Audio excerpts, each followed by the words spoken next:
Hello, fifth grade. This is Mr. McAuliffe coming to you from, once again, you guessed it, your classroom here at St. Margaret's. Today is Wednesday, April 22nd, 2020, and while it is spring, there's a couple inches of snow on the ground. I was a little disappointed to wake up to that this morning. It seems like winter just doesn't want to give up here. Last week when I read the story, The Little Engine That Could, to you and to all the classes here at St. Margaret's, I had so much fun doing that, and I enjoyed it so much that I wanted to read to you again this week. So I've chosen another book for you. The title of this book is called Two Bad Ants. Not one, but two. You'll see what makes them naughty in just a few minutes. This book was written by an author by the name of Chris Van Allsburg. Anyone recognize that author's name? He wrote a very famous Christmas book. It happens to be my favorite Christmas book. If you think you know who or what book that might be that Chris Van Allsburg wrote at Christmas time, you let me know. We'll see how smart you guys are. Two Bad Ants. The news traveled swiftly through the tunnels of the ant world. A scout had returned with a remarkable discovery, a beautiful, sparkling crystal. When the scout presented the crystal to the ant queen, she took a small bite, then quickly devoured the entire thing. She deemed it the most delicious food she had ever tasted. Nothing could make her happier than to have more, much more. The ants understood this, and they were eager to gather more crystals because the queen was the mother of them all. Her happiness made the whole ant nest a happy place to be.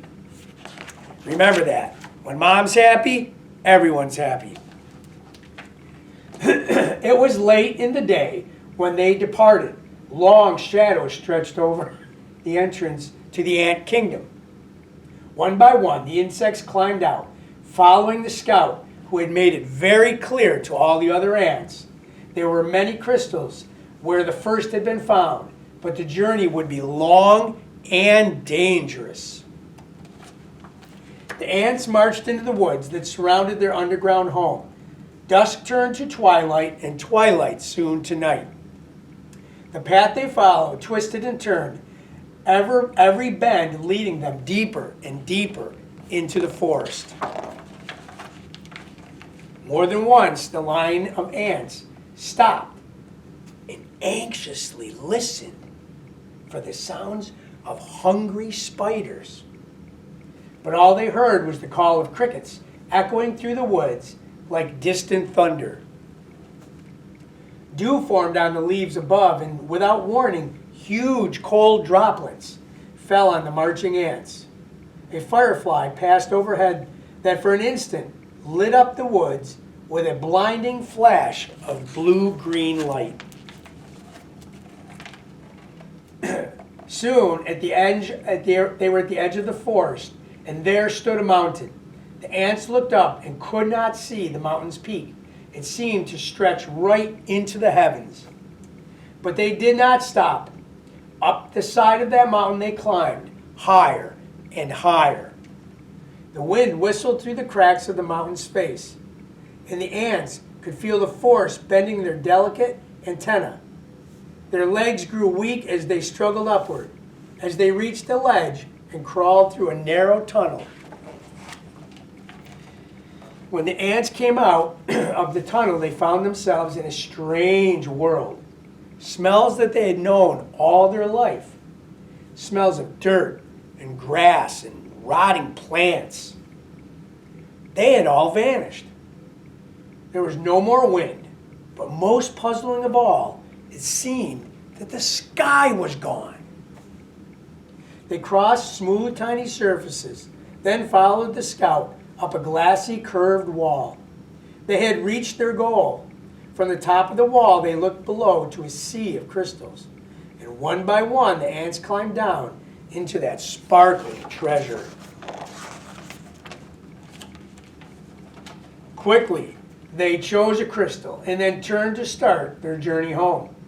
There was something about this very unnatural place that made the ants very nervous. In fact, they left in such a hurry that none of them noticed two small ants who stayed behind. Why go back?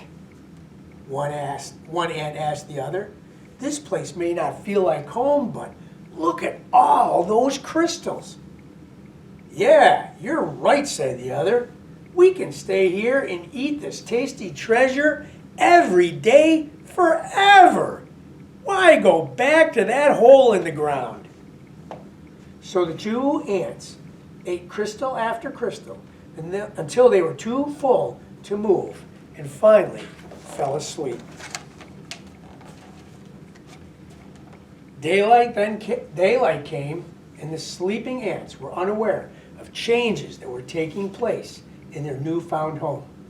A giant silver scoop hovered above them, then plunged deep into the crystals. It shoveled up both ants and many crystals and carried them high into the air. Soon the ants were wide awake when the scoop turned, dropping them from a frightening height. They tumbled through space in a shower of crystals and fell into a boiling brown lake. What do you think that boiling brown lake might have been? Then the giant scoop stirred violently back and forth. Crushing waves fell over the ants. They paddled hard to keep their tiny heads above water, but the scoop kept spinning the hot brown liquid. Around and around it went, creating a whirlpool that sucked the ants deeper and deeper. They held their breath and finally bobbed to the surface, gasping for air and spitting mouthfuls of that terrible, bitter, brown water. Then the lake tilted and began to empty into a cave.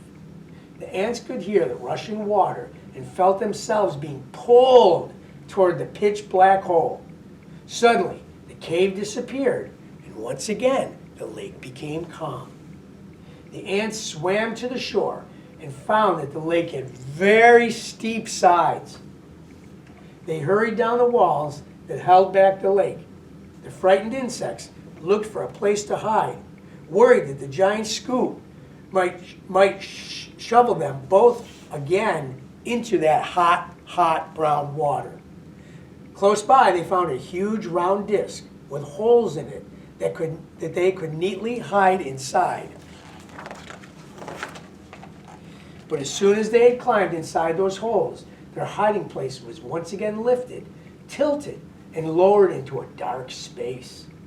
When the ants climbed out of the holes, they were surrounded by a strange red glow. And it seemed to them that every second the temperature was rising, getting hotter and hotter. It soon became so unbearably hot that they thought they would soon be cooked. But suddenly, the disc that they were standing on rocketed upward, and the two ants went flying through the air. They landed near what seemed to be a fountain, a waterfall pouring from a silver tube.